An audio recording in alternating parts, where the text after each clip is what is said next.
Hey guys, welcome back to another episode of Handlebar ASMR. This episode is about something that affects all of us from time to time, and it's stress and anxiety. Now, stress and anxiety are normal in our lives, but sometimes they can be stretched out over long periods of time and become almost overwhelming. And in fact, it actually changes the way your brain operates, and not for the better. So this episode is going to talk about stress, anxiety, what it does, and what we can do to kind of fight back. So away we go. Ongoing, untreated anxiety and stress affects physical, mental, and emotional health, and comes out in ways that range from irritability and lack of focus to weight gain, insomnia, and other serious conditions. What is less known and understood about stress is how it can physically rewire the brain. Ongoing, untreated stress literally changes who we are, and not for the better. That's why it's key to understand not just how to bring relaxation and calm into our lives, but how to anticipate stressful triggers and, whenever possible, avoid them. Early intervention builds coping mechanisms. This is the first topic. While conversations about being stressed out are usually had by adults, children also feel stress and often have no way to express what's going on inside their heads. The lack of coping skills means trauma and anxiety often go untreated, and these adverse childhood experiences create toxic stress that disrupts their brain development. That in turn can lead to lifelong problems. When children experience strong, frequent, or prolonged adversity at home, it creates toxic stress which changes their brains, literally, says ACE Awareness Foundation Director Ellen Rolfs. ACE disrupt brain development, physically altering their DNA. That's how powerful stress is. When those kids grow up, they're more likely to struggle with everything from violence to disease to incarceration. But there's good news. Positive experiences in the formative years can put into place the coping skills needed to manage all kinds of childhood stressors, and even adults who have survived intensely damaging childhoods can also benefit from counseling and learn coping skills to have more positive outcomes going forward. Recognizing triggers and responses. What that means, be it for a child, a parent, or any other adult, is learning to recognize emotions and the people, places, situations, or things that trigger them. For there's about putting new skill sets up to place physical and mental outcomes become less damaging for everyone involved. In short, knowledge is power. For instance, think about the physical responses tied to anger and fear. Clenched muscles, rapid breathing, and a flushed face are all signs that the brain is firing out stress hormones like adrenaline and cortisol. It also means blood flow is flowing away from the organs and into the muscles. The more the brain engages in this type of all-hands-on-deck activity, the more it wipes out the body's energy reserves. The chemical barrage also creates stress on the heart, nervous system, and respiratory system. So you need to slow down for the solution. There's a reason why children are often told to slow down and take your time. Being swamped under a lot of tasks or expectations is stressful in its own way and can also take a toll on the mind and body. Burnout. Everyone feels burnout from time to time. Happily, there are solutions at hand. Whether the issue is anger, fear, or just feeling that life's challenges are overwhelming, tools exist out there to help everyone cope with stress. One of them is becoming mindful. Now, a lot of you have probably heard about becoming mindful and mindfulness training. It's kind of like meditation without meditation and everything. And I've actually been studying mindfulness for a while and reading a lot about listening, practicing the techniques. It's actually got techniques to do it, and it does help. Mindfulness is actually really cool, and it can actually help you in a lot of situations, not just stress, but everyday life, weird thoughts, sleeping. So have a look into mindfulness.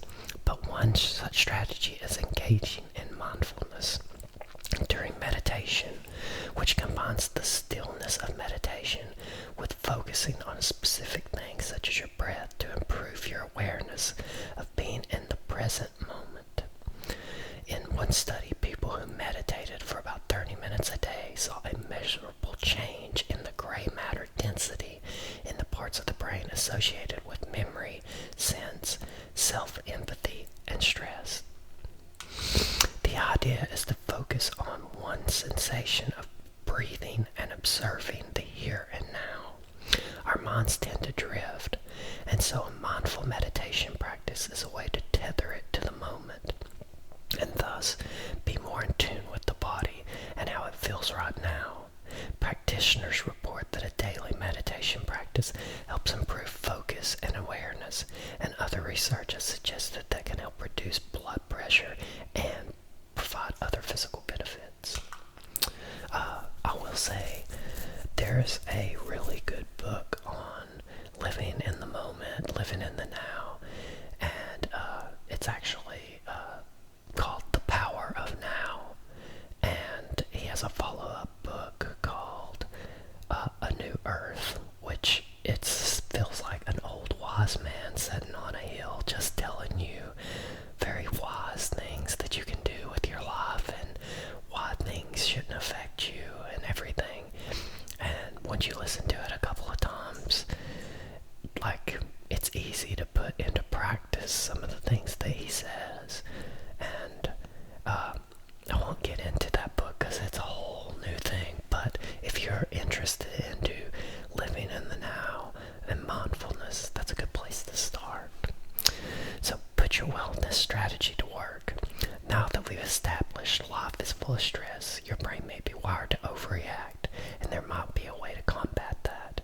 What's next? How about putting some awareness and relaxation techniques into place in the real world so you can help combat frustration, anxiety, and depression? Let's try a work example. Someone else got the promotion and accompanying pay raise that you are after. The news just came out and you're very upset and very angry. Step away. So, number one, step away, preferably to a space where you can be alone. Feel the anger, but also assess the situation to see if you're overreacting. Number three, stay calm. Take deep breaths, count to 10, and if that doesn't work, count to 100. Number four, if you can't physically leave work, plan a trip to the gym or a long walk for later. Setting your intention to do something positive, if you can't do it right now, may help you create some peace of mind. Number five, don't head straight for the nearest bar, sofa, or snack hall. Or, if you feel like a little wallowing is necessary, set a limit of 2 hours on the couch or one special dessert. And give yourself permission to feel bad today, alongside with the goal of getting up tomorrow and making one specific positive change. Number six, learn that letting it go happens more than once. Chances are the anger will come back, but it's better to feel it and dismiss it 10 times than to nurture it over time. And number seven, if all else fails, see a professional. If your company has an employee assistance program, call that number. If not, look into the local therapist community and find someone who's trained to help angry, sad, confused people. In other words, all of us. Handle what life throws at us in a healthy way. Often we are told that brain development, emotion patterns, and coping mechanisms are hardwired into us at a certain age. In some respects, that's true.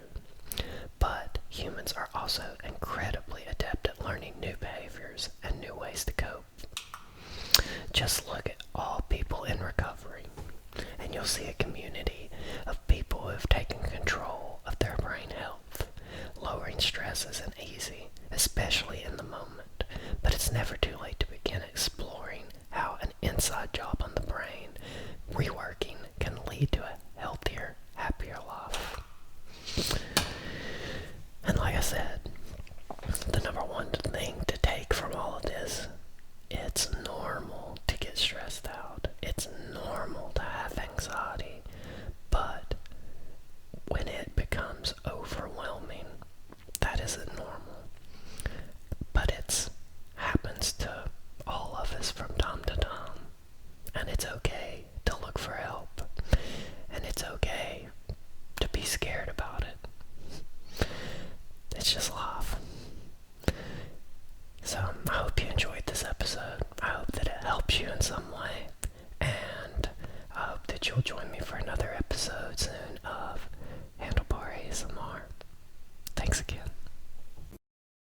Subscribe. Subscribe.